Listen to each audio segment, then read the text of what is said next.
તો વડોદરામાં દુષ્કર્મ કેસમાં કોંગ્રેસ નેતાનો પુત્ર ઝડપાયો। 15 દિવસથી ફરાર અનિરુદ્ધ ગોહેલ ફાજલપુરથી પકડાયો।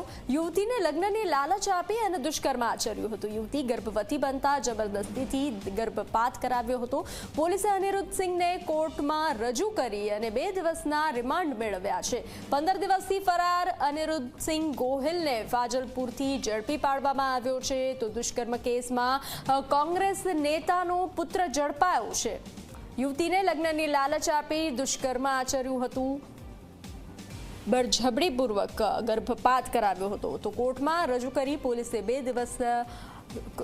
કોર્ટમાં રજૂ કરી અને 2 દિવસના રિમાન્ડ મંજૂર કર્યા છે। વધુ વિગતો સાથે સંવાદદાતા રવિ જોડાઈ ચૂક્યા છે। રવિ, કોંગ્રેસ નેતાનો પુત્ર 15 દિવસથી ફરાર હતો, ઝડપાયો છે દુષ્કર્મ કેસમાં, શું છે વધુ વિગતો?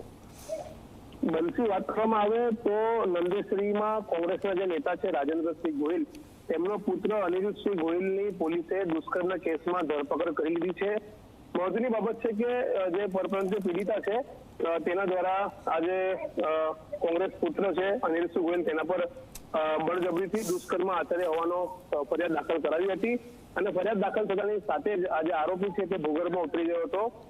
પીડિતાનો આરોપ પણ હતો કે જે આરોપી અને તેના પરિવારજનોએ બળજબરીપૂર્વક તેના આનંદ લઈ જઈને એક જે હોસ્પિટલ છે ત્યાં તે જે ગર્ભવતી થઈ ગઈ તેનો જે છે તે ત્યાં એબોર્શન પણ કરાવ્યું અને તેને લઈને તેને કોર્ટમાં પણ તે બાબતનું સોગંદનામું કર્યું છે અને સમગ્ર ઘટનાને લઈને છેલ્લા ઘણા સમયથી પોલીસ પર સવાલ ઉઠી રહ્યા હતા, કારણ કે આરોપી ફરિયાદ દાખલ થયા બાદથી ફરાર થઈ ગયો હતો અને પોલીસ પકડતી દૂર હતો। પોલીસે ગઈકાલે આરોપીને દબોચી લીધો છે, કોર્ટમાં રજૂ કરીને 2 દિવસના રિમાન્ડ પણ મેળવ્યા છે અને વધુ પૂછતાછ કરવામાં આવી છે કે તેને કોના સાથ સહકારથી પીડિતા સાથે ત્રાસ ગુજાર્યો છે, સાથે જ એબોર્શન કરવા માટે લઈ ગયો ત્યારે કયા પ્રકારની કેસેટ તેને હોસ્પિટલમાં રજૂ કરી હતી, તે તમામ બાબતની વિગતો પોલીસ આરોપી પાસેથી મેળવી રહી છે।